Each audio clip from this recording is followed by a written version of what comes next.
आज का हमारा टॉपिक है बाइनरी एडिशन कि दो बाइनरी वैल्यूज़ को हम कैसे ऐड कर सकते हैं, यानी उसको कैसे हम जमा कर सकते हैं। डेसिमल एडिशन तो आप सबने पढ़ी हुई है और आप सबको आती भी है, आप डेली लाइफ के अंदर उसको यूज़ भी करते हैं। लेकिन बाइनरी एडिशन जो डेसिमल एडिशन से थोड़ी मुख्तलिफ है। अब डेसिमल एडिशन की जब हम बात करें तो वहाँ पर हम क्या करते हैं, हम दो वैल्यूज़ को जमा करते हैं। जमा करने के बाद फिर जो हमारे पास जो आंसर आता है उसको हम कंक्लूजन यानी आंसर वाली जगह पर रखते हैं। अगर हमारे पास आंसर बढ़ जाए, देखिए फ़र्ज़ किया हमारे पास आ जाता है यहाँ पर, यहाँ पे आप देखें हमारे पास 5 + 5 है। एक नॉर्मल एडिशन की बात कर रहा हूँ। 5 + 5 है तो 10 आता है, तो 10 का 0 हम यहाँ पर लिखते हैं, 1 कैरी कर देते हैं, यानी 1 को आगे दे देते हैं। जैसे यहाँ पे 2 + 2 4 और एक पीछे से आया 5। तो इस तरीके से हम एडिशन करते हैं यानी जमा करते हैं आम रोज़मर्रा के हिसाब किताब के अंदर। तो अब बाइनरी के अंदर तो टोटल हमारे पास डिजिट 2 है।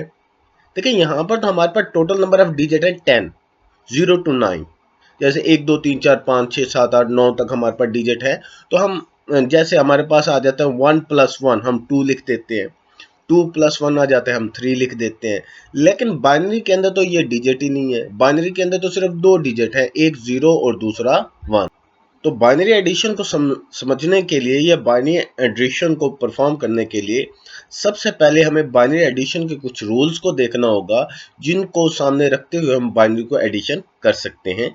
तो बाइनरी के रूल हमारे पास हैं जी। अब कुछ रूल्स हैं।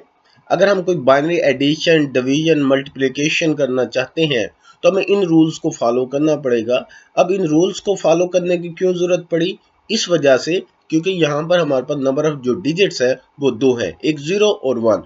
उसमें तो हम 1 + 1 2 कर सकते थे, लेकिन बाइनरी एडिशन के अंदर तो 2 है ही नहीं, उसके अंदर 0 या 1 है। अब वहाँ 2 की जगह हम क्या लिखेंगे?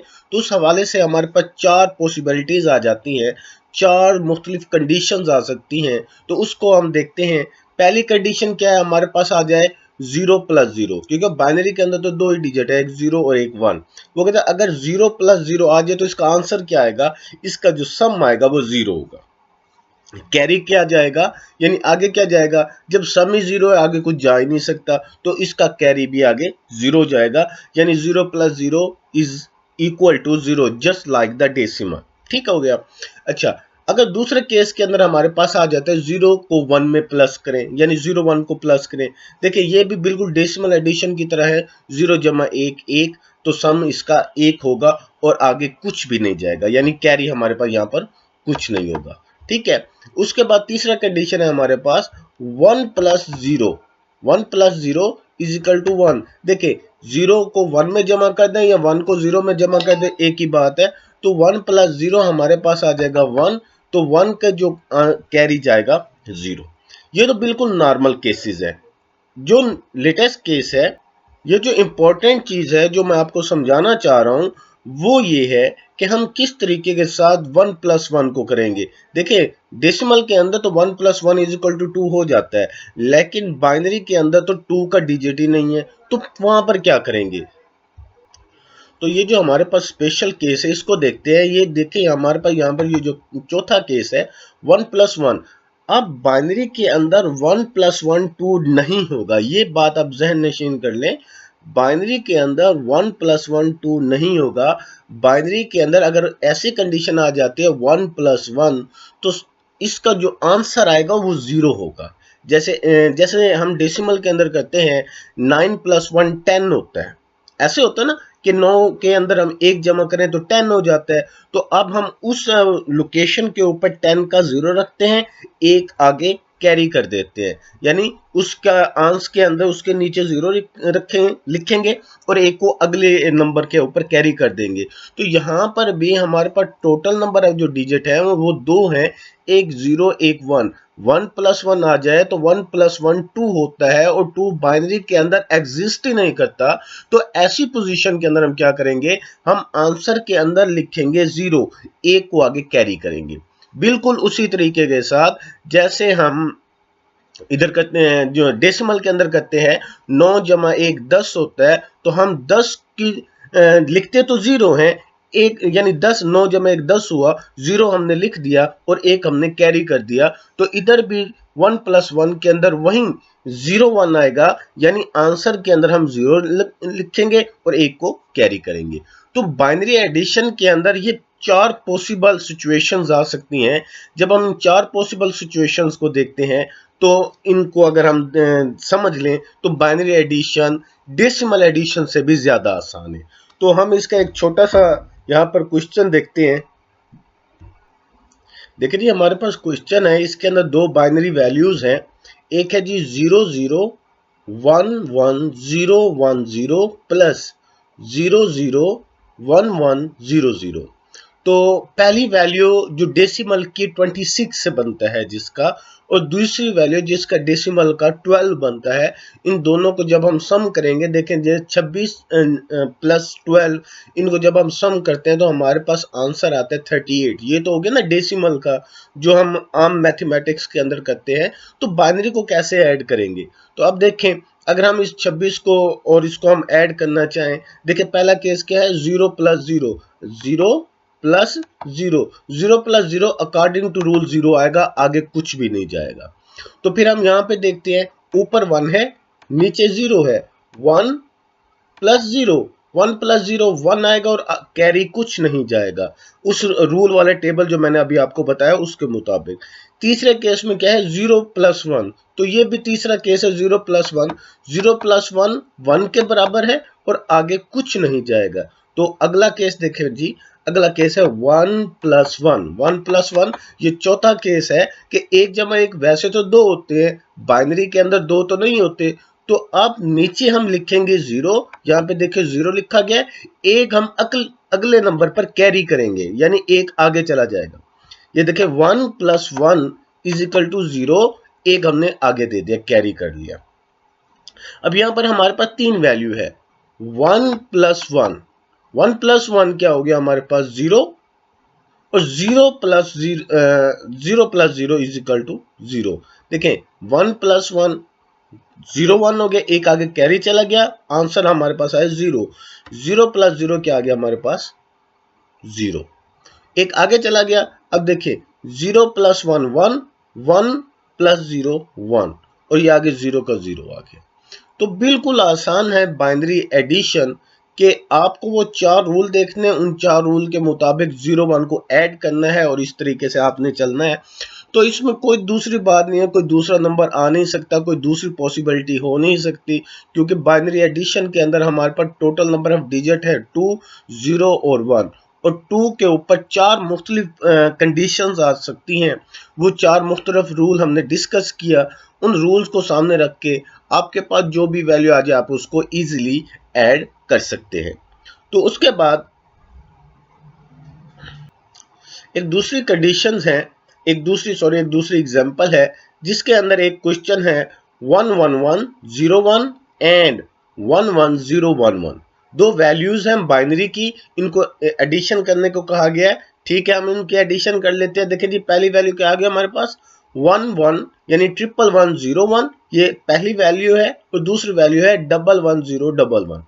तो अब हमने क्या करना है, हमने इनको ऐड करना है। ऐड करने के लिए वही हमें 4 रूल्स को सामने रखना पड़ेगा, उन 4 रूल्स के मुताबिक हम इसको ऐड करते हैं। देखिए यहाँ पर भी 1 है, यहाँ पर भी 1 है, 1 प्लस 1 कितना हो गया 10, वही हो गया 2 हो गया ना, 2 तो होता नहीं है। अब यहाँ पे 1 प्लस 1 आंसर में आएगा 0, एक आगे चला जाएगा, यानी एक कैरी हो जाएगा। अब यहां पर 0 प्लस 1 1 हो गया, 1 प्लस 1 0, एक आगे चला गया। अब यहां पे देखिए 1 प्लस 1 0, 0 प्लस 0 0, एक आगे कैरी चला गया। अब यहां पर हमारे पास आ गए 3 1, देखिए 1 प्लस 1 1 प्लस 1 0 1 आ गया। अब इन दोनों का जो जवाब है वो तो आ गया 0, एक आगे चला गया। अब 0 प्लस 1 क्या हो गया 1, और 1 यहां पर हमारे पास आ गया। तो यहां पर भी ऐसे 1 प्लस 1, इन दो 1 को जब हम ऐड करेंगे 1 प्लस 1 हमारे पास आ जाएगा 0, एक आगे चला जाएगा। ठीक है, और यहां पर अब 1 प्लस 1 हमने किया तो हमारे पास आ गया 0, 0 प्लस 1 क्या हो गया 1, देखिए यहाँ पर 1 आ गया, एक हमारे पास कैरी बचा हुआ था, आगे कोई वैल्यू नहीं है और उस 1 को हमने यहाँ पर ऐड कर दिया। तो इस तरीके से हमने एक दूसरी बाइनरी एडिशन कर ली। इस तरीके से बहुत ही सादा हमारे पास ये क्वेश्चन है बाइनरी एडिशन के। तो आप खुद से 5 क्वेश्चन लीजिएगा और उसको आपने जो है ना उसकी प्रैक्टिस करनी है। तो इंशाल्लाह जब आप 5 क्वेश्चन करेंगे तो बिल्कुल जो है 2 और 3 स्टैंडर्ड के क्वेश्चन है, बच्चे इसको करते हैं तो एक लुत्फानंदोज भी होंगे और ये काम भी करेंगे। तो बेटा इसी तरीके के साथ बाइनरी सब्ट्रैक्शन भी बिल्कुल इसी तरीके से काम करती है। यहाँ पे हम ऐड करते हैं, वहां पर हम उनको जो है ना माइनस करते हैं, यानी यहाँ पे जमा करते हैं वहां पर माइनस करते हैं, सेम टू सेम। तो बाइनरी सब्ट्रैक्शन के हम कुछ रूल दे देखते हैं। देखिए जब हम एडिशन की बात करते हैं तो वहां पे हम एक वर्ड बहुत ज्यादा यूज करते हैं जिसको कैरी कहते हैं, यानी ऐड करने के बाद आगे देना। लेकिन सब्ट्रैक्शन के अंदर एक ऐसी सिचुएशन आ जाती है जहां पर हमारे पास ऊपर छोटी वैल्यू होती है, नीचे बड़ी वैल्यू होती है, और ये तो पक्की बात है छोटी वैल्यू से बड़ी वैल्यू नहीं जा सकती। यानी जैसे हमारे पास डेसिमल सब्ट्रैक्शन के अंदर होता है, ऊपर 4 है नीचे 6 है, अब 4 में से 6 तो नहीं जा सकता। हम क्या कहते हैं, हम अगली वैल्यू अगले पोजीशन के ऊपर जो वैल्यू है उससे एक उधार ले लेते हैं। यानी फर्ज किया अगर हमने इकाई के ऊपर काम करना है तो हम एक दहाई से उधार ले लेंगे तो हमारे पास 10 आ जाएंगे। ठीक है, यानी इकाई की तरफ जब एक दहाई आएगी तो वो 10 इकाइयों में तब्दील हो जाएगी। तो ऐसे ही कि अगर आप बाइनरी सब्ट्रैक्शन करते हैं तो उसको आप कैसे करेंगे, तो उसके भी हमारे पास 4 केसेस है। पहला केस है जी हमारे पास केस 1 0 माइनस 0। तो बेटा 0 माइनस 0 0 ही होता है और 12 आगे 0 जाता है, यानी हमें कोई उधार लेने की जरूरत नहीं है। 0 में से 0 गया, 0 आ गया। 1 में से 0 गया, आंसर 1 है और हमें कोई उधार लेने की जरूरत नहीं है। अब 1 में से 1 गया 0, कोई हमें आगे 12 नहीं लेना पड़ता। लेकिन एक सिचुएशन यहाँ पर ऐसी आती है जहां पर हमें 12 लेने की जरूरत पड़ती है, वो क्या है, वो है 0 माइनस 1। अब वही काम आ गया ना, ऊपर 0 है जो एक छोटी वैल्यू है, जबकि नीचे 1 है जो एक बड़ी वैल्यू है। अब 0 में से 1 तो नहीं जा सकता, 1 में से 0 तो चला जाता है, लेकिन 0 में से 1 तो नहीं जा सकता। अगर हमें इस चीज को परफॉर्म करना है तो हमें अगली वैल्यू से कुछ उधार लेना पड़ेगा। तो वो कहता है अगर ऐसी सिचुएशन आ जाती है रूल नंबर 4 के अंदर तो हमें एक बारो लेना पड़ता है, फिर जाके हम इसको आगे कंटिन्यू कर सकते हैं। अब इसकी एग्जांपल को देखते हैं। जी हमारे पास एक एग्जांपल है बाइनरी सब्सट्रैक्शन की। तो यहाँ पर हमारे पास दो वैल्यूज हैं। एक है जी हमारे पास 0 0 0 0 1 1 0 1 0 जो डेसिमल के 26 के बराबर होता है। अच्छा, दूसरी हमारे पास वैल्यू है 0 0 1 1 0 0, ये जो हमने यहाँ पर नीचे लिख दिया, और ये हमारे पास डेसिमल के 12 के बराबर है। अब हमने क्या करना है, अब हमने करनी है सब्ट्रैक्शन। सब्ट्रैक्शन बिल्कुल इजी है। देखें अब मैं आपको डेसिमल की नफी की तरफ लेके जाना चाहता हूं। जब आप डेसिमल की सब्ट्रैक्शन करते हो तो उसके अंदर जब हम अगले एक पोजीशन से एक उधार लेते थे यानी 12 लेते थे, तो पीछे हमारे पास आ जाता था 9 यानी 10। यानी हम इकाई के ऊपर है और हम दहाई से उधार ले रहे हैं, तो एक दहाई जब इकाई की तरफ आएगी तो वो 10 इकाइयों में तब्दील हो जाएगी। फिर हम 10 में से एक निकालते थे तो हमारे पास बचता था 9। तो बिल्कुल ऐसे ही कि जब हम अगले नंबर से एक उधार लेंगे, जब वो पीछे आएगा तो वो 2 के बराबर हो जाएगा।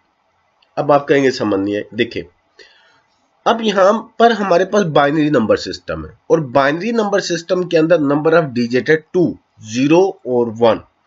जब हम बाइनरी सब्ट्रैक्शन करेंगे तो अब ये देखें हमारे पास ये 0 में से 0 गया तो हो गया 0, 1 में से 0 गया हमारे पास आ गया 1। अब यहां पर है 0 और यहां पर हमारे पास है 1, तो अब हमने 0 में से 1 तो नहीं जा सकता, तो क्या करेंगे, हमें अगली पोजीशन से उधार लेनी पड़ेगी। ठीक है, जब हम अगली पोजीशन से उधार लेंगे तो उधार लेने के लिए अब देखिए जब मैं अगली पोजीशन से उधार लूंगा, यहां से हम उधार लेते हैं, जब हम एक 1 यहां से 12 करेंगे तो ये 1 हो जाएगा 0 के बराबर। ठीक है, और यहां पर जो इधर आएगा, देखें एक उधार ली अगली पोजीशन से, यानी अगले वन से एक उधार ली, ये तो हो गया 1-0 बराबर हो गया क्योंकि इसकी चले गई पीछे। अब ये पोजिशनल जो हमारे पास बाइनरी है वो एक पोजिशनल नंबर सिस्टम है, जबकि जब ये पीछे 0 नहीं जाएगा, ये पीछे जाएगा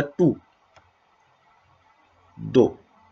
क्यों? देखें जब हम दहाई में से इकाई दहाई से 12 लेती थी तो पीछे 9 जाता था, यानी पीछे एक नहीं जाता था, पीछे 9 के जाता था या 10 जाते थे। यानी जब दहाई इकाई में ट्रांसफर होती थी तो 10 इकाइयां बन जाती थी। तो अब यहां पर जब हम अगले एक पोजीशन से पिछली पोजीशन पर एक को बारो करेंगे तो वो एक बारो नहीं होगा, वो 2 बारो होंगे। क्यों? हमारे पास टोटल नंबर ऑफ डिजिट 2 है, 0 और 1। अब देखिए, अब हमारे पास यहां पर आ गया 2, 2 में से एक गया, हमारे पास क्या आ गया यहां पर 1। यहां से एक खत्म हुआ है, दोबारा सुने, यहां पर था 1, तो जब हमने उधार ली तो ये 1 तब्दील हो गया 0 के अंदर, जबकि पिछली पोजीशन जहां पर 0 थी यहां पर 2 आ गया, 2 में से एक गया 1, तो अब यहां पर 0 है। चले ये हमने लाइन को सॉल्व कर लिया। अब इसको देखते हैं, अब यहां पर पहले तो 1 था, पहले तो काम ठीक था, लेकिन अब जब पिछले नंबर ने 0 ले लिया है, अब ये 1 0 के अंदर तब्दील हो चुका है। अब इस 0 में से ये 1 तो जा नहीं सकता, देखिए ऊपर 0 है नीचे 1 है, ये 1 तो जा नहीं सकता। अब हम क्या करेंगे, अब हम अगले 1 से उधार लेंगे। जब हम अगले 1 से 1 बारो करेंगे तो यहां पर हमारे पास बारो 1 नहीं होगा, बारो हो जाएगा 2, 2 में से 1 गया, हमारे पास बचेगा 1। ठीक है, अब देखिए, अब ये 1 भी 0 में तब्दील हो गया क्योंकि पीछे उधार चली गई ना, तो अब 0 में से गया 0, 0 में से 0 गया 0 और 0 में से 0 गया 0। अब देखें डेसिमल का हमारे पास है 26 और 12, यानी 26 में से 12 गया तो हमारे पास डेसिमल का आंसर बाकी बचेगा 14। तो अब अगर हम देखें, क्या हमारे पास जो बाइनरी हमने सब्ट्रैक्शन की है, जो बाइनरी 0-1 की है, क्या ये भी 14 के बराबर होती है? अब मैं आपको पड़ताल का तरीका बताता हूँ। देखें नहीं, ये 0-1 के बराबर है, ये 2 वाली बिट ऑन है, ये 4 वाली बिट ऑन है और ये 8 वाली बिट ऑन है। 8 और 4, 8 और 4 क्या हो गया 12, 12 हो गया ना। ये देखें, ये 8 वाली बिट ऑन है, ये 1 वाली बिट है ऑफ, ये 2 वाली बिट है ऑन, 4 वाली बिट भी ऑन है और 8 वाली बिट भी ऑन है। 8 जमा 4 12, 12 जमा 2 14। तो इस तरीके से हमने क्या किया, हमने बाइनरी सब्ट्रैक्शन की। बिल्कुल आसान है बेटा, अगर आपको मजीद समझ ना आए, आपने करना क्या है, आपने अपनी तरफ से बाइनरी वैल्यूज लेनी है, 5 सवाल लिखने आपने। ठीक है, कोई भी बुक से ले ले, अपनी तरफ से कोई 5 वैल्यूज ले लें, उनको आप सब्ट्रैक्ट करें। सब्ट्रैक्ट करेंगे तो इंशाल्लाह जब आप 2 से 3 सवाल करेंगे तो ये आपको समझ आ जाएगा। और फिर आपके जिम्मे असाइनमेंट ये है कि आपने 10 एडिशन के और 10 सब्ट्रैक्शन के क्वेश्चन को पेपर पे सॉल्व करके आपने सबमिट भी कराना है। और अगर आपको किसी किस्म की कोई मुश्किल आए, कोई चीज़ आपको समझ ना आ रही हो, तो आप कमेंट सेक्शन में मुझसे रब्ता कर सकते हैं या व्हाट्सएप पर किसी दूसरी वे से मेरे पर्सनल मोबाइल नंबर पर भी आप मुझसे रब्ता कर सकते हैं। अल्लाह हाफिज़।